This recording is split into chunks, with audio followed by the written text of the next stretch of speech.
Good morning. How are you all today? Thank you for visiting with us and thank you for viewing these videos. Welcome to Bible class with Andre and Betty. We're continuing our studies from the book of 1 Kings, and today will be the last chapter of 1 Kings. So next time we'll be going into 2 Kings. And today we're in chapter 22 with the subject being God's permissive will. God has a perfect will, a permissive will, which is a place of danger, and a judicial will. That's when judgment comes upon those who disobey or reject him. So today's lesson, we're going to see the permissive will of God in order to show King Ahab that God's prophet is not a majority but a minority. There are so few compared to false prophets. And so we begin in chapter 22, verse 1. And they continued 3 years without war between Syria and Israel. Verse 2, and it came to pass in the 3rd year that Jehoshaphat, the king of Judah, came down to the king of Israel, that is Ahab. Verse 3, and the king of Israel said unto his servants, Know ye that Ramoth in Gilead is ours, and we be still, and take it not out of the hand of the king of Syria. Verse 4, and he said unto Jehoshaphat, Wilt thou go with me to battle to Ramoth Gilead? And Jehoshaphat said to the king of Israel, I am as thou art, my people as thy people, my horses as thy horses. So he's saying, yeah, I'll go with you. Verse 5, and Jehoshaphat said unto the king of Israel, I'll go with you, but inquire, I pray thee, at the word of the Lord today. Jehoshaphat wanted to pray and inquire through a prophet what God's will was for this venture. Now here we'll begin to see how the lying prophets are the majority, but one man who's a prophet will let Ahab and Jehoshaphat know the will of God. So verse 6, then the king of Israel gathered the prophets together, about 400 men, and said unto them, Shall I go against Ramoth Gilead to battle, or shall I not, or shall I forbear? And they said, Go up, for the Lord shall deliver it into the hand of the king. So no inquiry, no praying or anything, but they just tell him to go up and the Lord will deliver the country into his hand. Verse 7, and Jehoshaphat said, Is there not here a prophet of the Lord besides, that we might inquire of him? So Jehoshaphat is skeptical about what these 400 prophets are saying. Verse 8, and the king of Israel said unto Jehoshaphat, There is yet one man, Micaiah, the son of Imlah, by whom we may inquire of the Lord.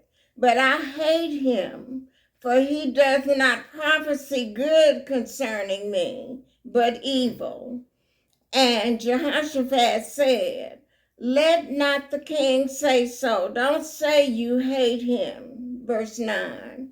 Then the king of Israel called an officer and said, hasten hither Micaiah the son of Imlah. Verse 10. And the king of Israel and Jehoshaphat the king of Judah sat each on his throne, having put on their robes, in a void place or in an open place in the entrance of the gate of Samaria.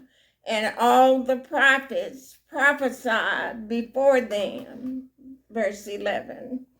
And Zedekiah the son of Chenaanah made him horns of iron, and he said, thus saith the Lord, with these horns shalt thou push the Syrians until thou hast consumed them or defeated them. Verse 12, and all the prophets prophesied so, saying, go up to Ramoth Gilead and prosper, for the Lord shall deliver it into the king's hand. Verse 13, and the messenger that was gone to call Micaiah spake unto him, saying, behold now, the words of the prophets declare good unto the king with one voice or one mouth. Let thy word, I pray thee, be like to the word of one of them, and speak that which is good. You need to agree with the 400 prophets. Verse 14. And Micaiah said, as the Lord liveth, what the Lord saith unto me, that will I speak. Verse 15. So he came to the king, and the king said unto him, Micaiah, shall we go against Ramoth Gilead to battle, or shall we forbear? And Micaiah is humoring him right here in his answer. And he answered him, go and prosper, for the Lord shall deliver it into the hand of the king. Verse 16, and the king said unto him, how many times shall I order thee or adjure thee that thou tell me nothing but that which is true in the name of the Lord? Verse 17, and Micaiah said, I saw all Israel scattered upon the hills as sheep that have not a shepherd. And the truth is, and the Lord said, these have no master, let them return every man to his house in peace. In other words, don't go against Syria. Verse 18, and the king of Israel said unto Jehoshaphat, did I not tell thee that he would prophesy no good concerning me, but evil? Verse 19, and he said, hear thou therefore the word of the Lord. This is Micaiah speaking. I saw the Lord sitting on his throne, and all the hosts of heaven standing by him on his right hand and on his left, on the Lord's right hand and his left hand. Verse 20, and the Lord said, who shall persuade Ahab that he may go up and fall at Ramoth Gilead?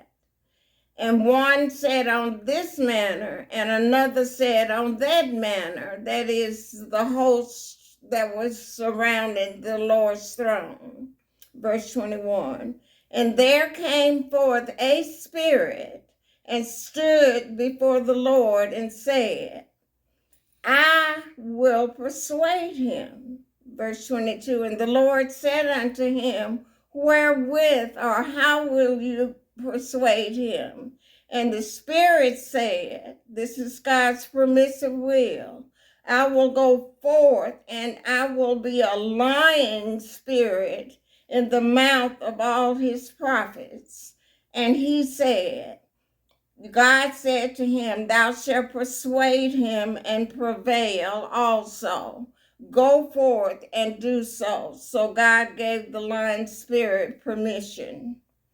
Verse 23, now therefore, this is Micaiah speaking.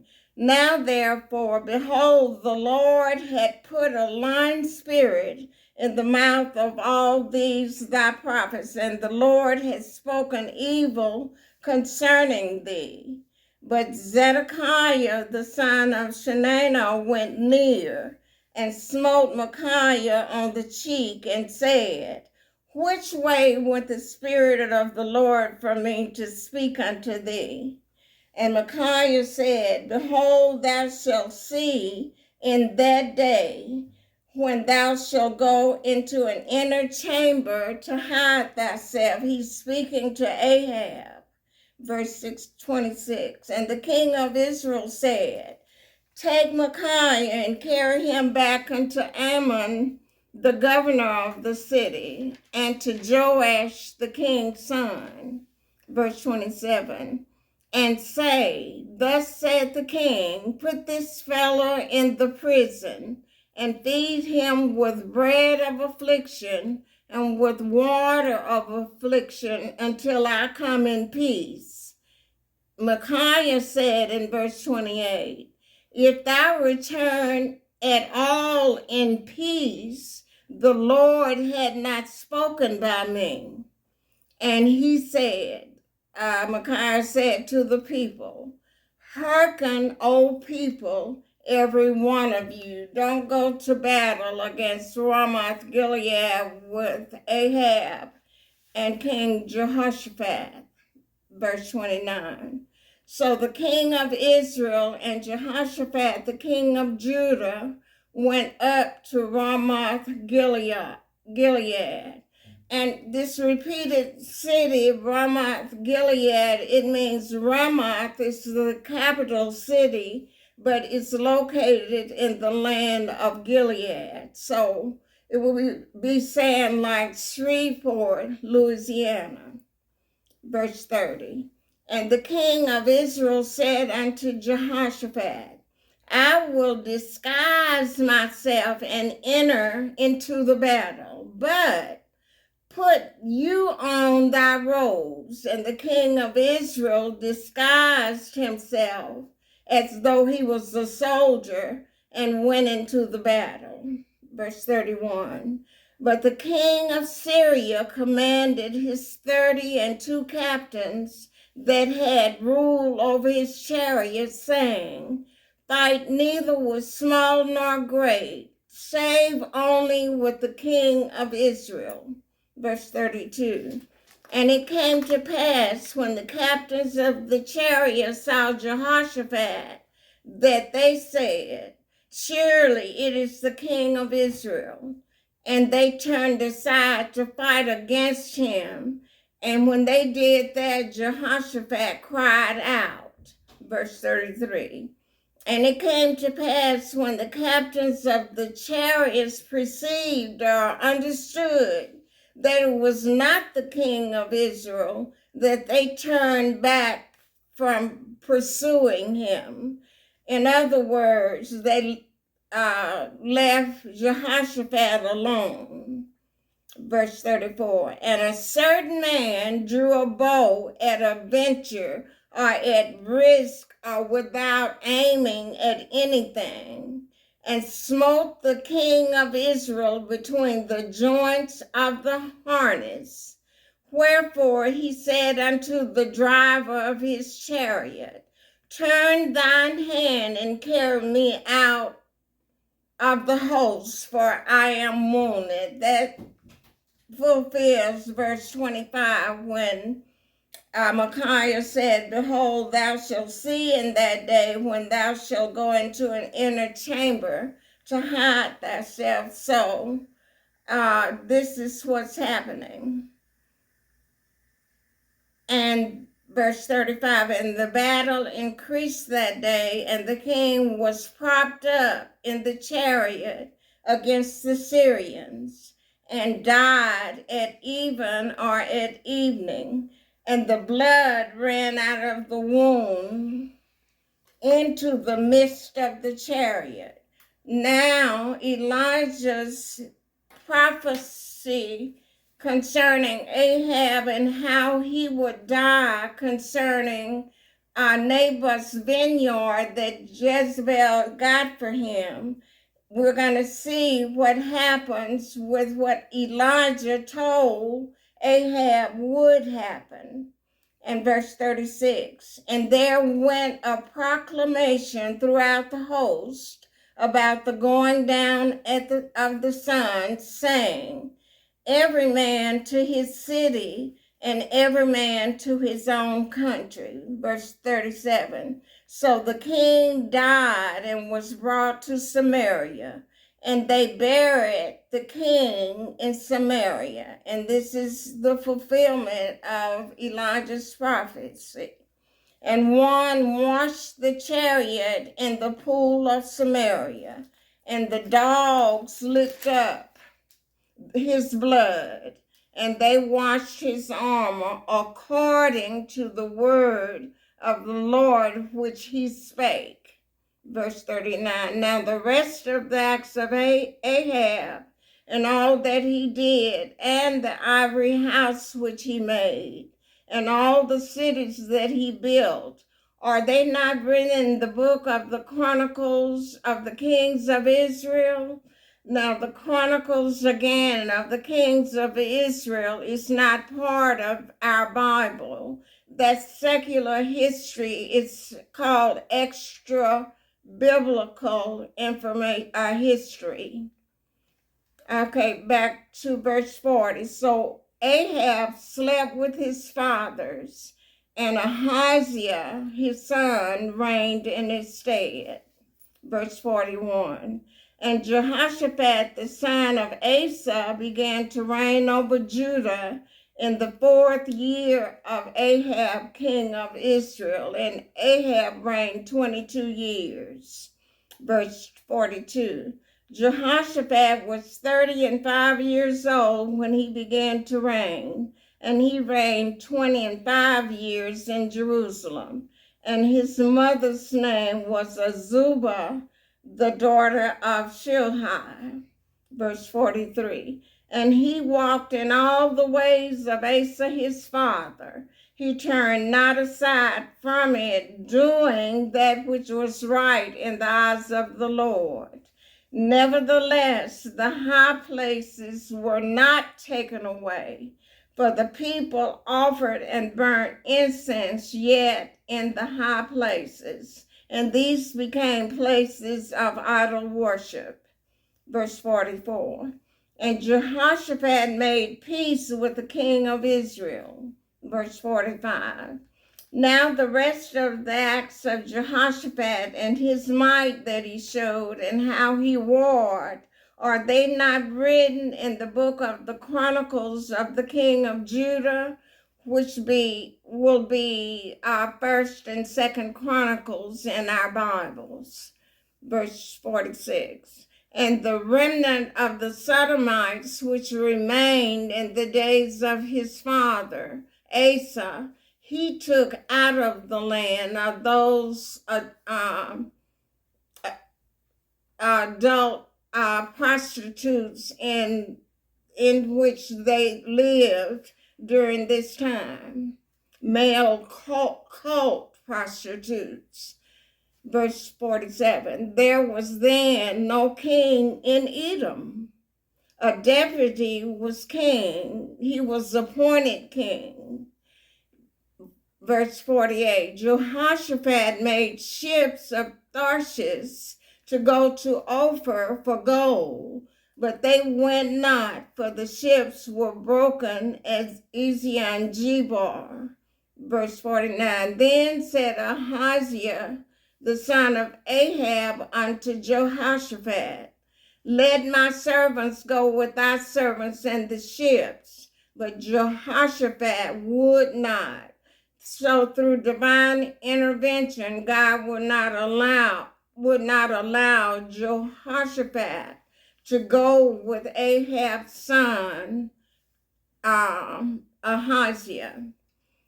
Verse 50, and Jehoshaphat slept with his fathers and was buried with his father in the city of David his father, and Jehoram his son reigned in his stead. Verse 51, Ahaziah the son of Ahab began to reign over Israel in Samaria the 17th year of Jehoshaphat, king of Judah, and reigned 2 years over Israel. So Jehoshaphat reigned 25 years. In the 17th year began Ahab's son to reign over Israel, or the northern kingdom. Verse 52. And he did evil in the sight of the Lord, and walked in the way of his father, and in the way of his mother, that is Ahab and Jezebel, and in the way of Jeroboam, the son of Nebat, who made Israel to sin. Jeroboam I was the first king of the northern kingdom. Verse 53. For he served Baal and worshipped him, and provoked to anger the Lord God of Israel, according to all that his father had done, that is King Ahab. And so again, there were 19 or so kings in the northern kingdom, and all of them did evil in the sight of the Lord. And there were about 8 kings in the southern kingdom that did right in the eyes of the Lord. And we'll be seeing some of this in the second book of the Kings that will start next time. So you all have a great day and a great week. Bye.